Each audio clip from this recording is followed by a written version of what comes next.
আমরা আমাদের যে আল্লাহ দান, আমাদের যে উর্বরতা দিছে, আমরা ঘুরে ফিরে আমরা বড় হবই। আমাদেরকে ঠেকাতে পারবে না কেউ। কিন্তু এই যে আমাদের যে সম্পদগুলো আছে, সমৃদ্ধ হওয়ার সম্ভাবনাগুলো আছে, ইন্ডিয়া যদি সব নদী বন্ধ করে দেয় আমাদের, সব নদী বন্ধ করে দিলেও বাংলাদেশ একটা নিচু দেশ। নিচু লো লেভেল আপনার হলো সমুদ্রপৃষ্ঠ থেকে অপেক্ষাকৃত নিচু একটা দেশ। সেই জায়গা থেকে এই দেশের মাটি সবসময় ভেজা থাকবেই। হুম। সব নদী বন্ধ করে দিলেও। সুতরাং আমার এখানে ফসল ফলবেই। অলরেডি সব নদী বন্ধ করে দিছে কিন্তু ফসল ফলতেছি আমরা। তো এটা আমাদের উত্থানকে ঠেকাতে পারবে না। আমাদের এখন করণীয় হলো পলিসি ঠিক করা। যে আমাদের এখানে ইন্ডিয়ার কাছ থেকে যেন পেঁয়াজ আনতে না হয়। ওর ওখান থেকে যেন মসুর ডাল আনতে না হয়। ওর ওখান থেকে যেন চাল আনতে না হয়। আনলে আমার এখানে নগদ টাকাগুলো দিয়ে দিতে হয়। আমার এখানে যেন ইন্ডিয়া থেকে ট্রাক আনতে না হয়। আমার এখানে যেন বিদেশ থেকে একটা বাইক না আনতে হয়। আমার মোবাইলটা যেন এখানে উৎপাদন হইতে হয়। এইগুলো যদি আমরা নিশ্চিত করতে পারি, খুব কঠিন কোনো ইকুয়েশন না। ঠিক আছে? কিন্তু আমরা এগুলো করতেছি না। আমাদের পলিসি মেকিং জায়গাগুলোতে গুরুত্ব দিচ্ছে না।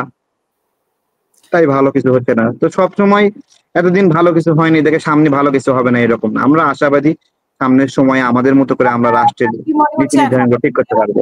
জানতে চাই ঐক্যমত্য কমিশনের ১ মাসের সময় বাড়ানো হয়েছে। আসলে ঐক্যমত্য কমিশন শেষ শুনেন, পর্যন্ত একমত কমিশন তখন সফল হবে যেদিন আওয়ামী লীগ বাইরে মিছিল করবে। তখন দেখবেন সবাই ভয়ে একমত হয়ে গেছে। ঠিক আছে? আওয়ামী লীগ তো তার আগ মিছিল পর্যন্ত একমত হ্যাঁ, এর আগ পর্যন্ত কেউ একমত হবে না। ওই সবার তেল বাড়ছে, তেল এখন আওয়ামী লীগ মাঠে যখন নামবে তখন দেখবেন যে আবার বলবে বিএনপি কে বলবে বাঁচাও, বাঁচাও, বাঁচাও তখন বলবে। ঠিক আছে? আওয়ামী লীগে তো ঝটিকা মিছিল হচ্ছেই। তারপরে আওয়ামী লীগ এস আলম থেকে টাকা পেয়েছে, আরো পাবে। সেটা দিয়ে মানে এস প্রস্তুতি আলমের টাকা শুধু আওয়ামী লীগ পায়নি, এস আলমের টাকা জামাতও পাইছে। কিভাবে পাইছে? ইসলাম ইসলামী ব্যাংকে ইসলামের বড় শেয়ার না, ওটা জামাত লইছে না।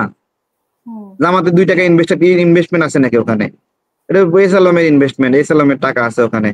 তারপরে নাবিল গ্রুপ হলো জামাতের প্রক্সি হিসেবে কাজ করছে, এস আলমের বন্ধু। যত টাকা পাচার করছে এস আপনি তো আলম নাবিল গ্রুপের সহযোগিতা নিচ্ছে। নামে বেনামে বিভিন্ন জামাত অনেক তিনতলা মাথায় বুদ্ধি, বুঝছেন? ওরা নামে বেনামে চাকরের নামে দারোয়ানের নামে বিভিন্ন নামে কোম্পানি খুলবো আর একটা করে লোন নিব। ওই লোনের টাকা দিয়ে আবার ইসলামী ব্যাংকের শেয়ার কিনবো। ওদের মাথার বুদ্ধির সাথে পারবেন তাই। আজকে তো নাবিল গ্রুপ তারপরে ইয়ের দুদকে মামলা করলো এস আলমের ব্যাপারে। মানে ৪৩ হম জনের মনে মামলা করলো। ওই এখন ইজ্জত বাঁচাতে গেছে, এখন আজীবন আওয়ামী লীগ হয়ে থাকে, এখন জামাত হয়ে গেছে আর কি। হুম।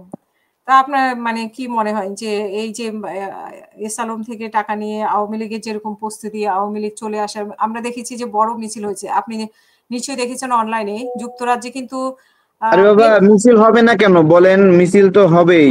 আপনার ১০০ আওয়ামী লীগ নেতা পদত্যাগ করছে এখন পর্যন্ত, বলেন ১০০ জন পদত্যাগ করছে? তা কি এইরকম যদি সংকট আজকে যদি আওয়ামী লীগ এরকম ভাবে মাঠে সক্রিয় হয়ে যায়, দেখবেন কালকে কমপক্ষে ১০,০০০ জামাত নেতা পদত্যাগ করবে।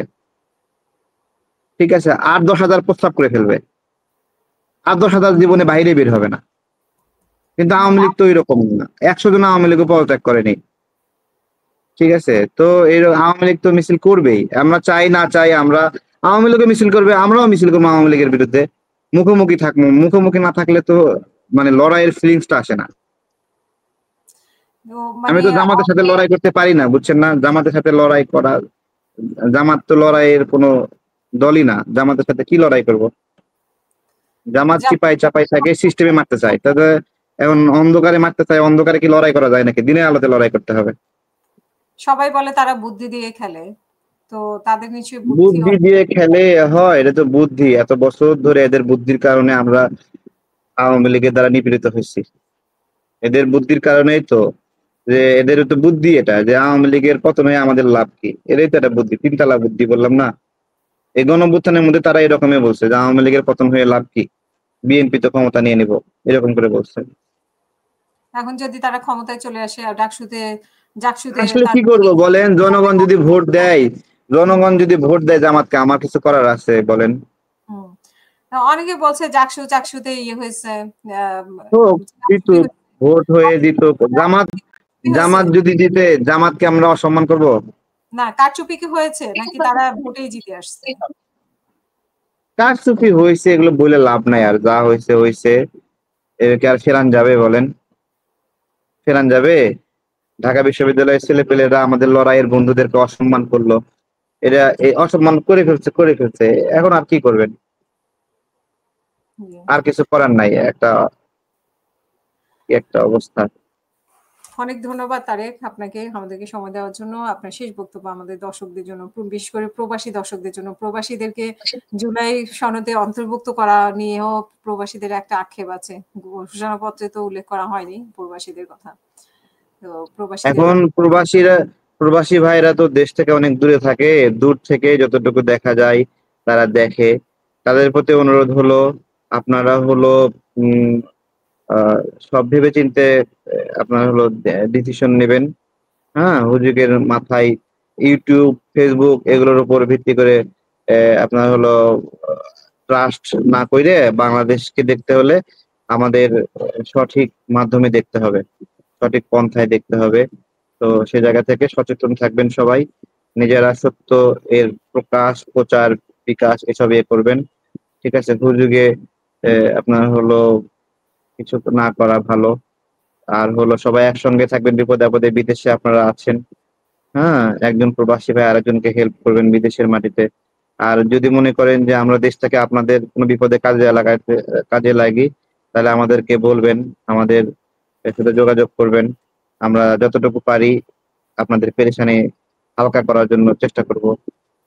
যদি প্রবাসী কল্যাণ মন্ত্রণালয়ে যেতে হয় তাহলে আমরা যাব, বা আপনাদের পরিবারকে কেউ যদি কষ্ট দেয়, পেরেশানি দেয়, বলবেন। পুলিশ, আইন, সহযোগিতা, যতটুকু আইনের মধ্যে থেকে আপনাদের হেল্প করা যায় আমরা আমাদের যতটুকু শক্তি আছে সেটাতে হেল্প করবো। হ্যাঁ, আপনারা ভালোবাসা সবার জন্য ইনশাল্লাহ। এই যে বাংলাদেশ থেকেও প্রবাসী যারা থাকে তারা এই যে আন্দোলনের আগ পর্যন্ত তাদেরই বেশি উদ্বিগ্নটা বেশি ছিল, এখনো তাদের কি রাজনীতির করব, একজন প্রবাসী দুবাই থেকে তাকে বের করে দিছে, সে গত কয়েকদিন যাবত একটা পুলিশ ক্লিয়ারেন্সের জন্য চেষ্টা করতেছে। বিভিন্ন জনকে দিয়ে বলালাম, নিজেও বললাম যে প্রবাসী ভাই এটা সৌদি আরবে একটা ভিসা পাইছে, আমাদের সালাউদ্দিন ভাই। তো তা সে যাইতে পারতেছে না, তার মোদী বিরোধী আন্দোলনের একটা মামলা ছিল, ওই মামলায় সে তাকে পুলিশ ক্লিয়ারেন্স দিচ্ছে না। বিভিন্ন জনের মাধ্যমে বললাম, বইলে লাভ হয় না, আমাদের কত দাম দেয় না, আমাদের অতটুকু শক্তি আল্লাহ দেয়নি, আমাদের প্রভাব অতটুকু নাই, এভাবে সম্মানও করে না যে আমরা বললে আমাদের সম্মানে একটা জিনিস সমাধান করে দিবে, হচ্ছে না। আপনার হলো সরকারকে বললাম, আইন মন্ত্রণালয়ে বললাম, স্বরাষ্ট্র মন্ত্রণালয়ে বললাম, প্রবাসী কল্যাণ মন্ত্রণালয়ে বললাম, হচ্ছে না। প্রবাসীদের জন্য আসলেই অনেক কিছু করা যাচ্ছে না, এই আর কি বিষয়। তারা অনেক পেরেশানিতে আছে। অসংখ্য ধন্যবাদ তারেক আমাদের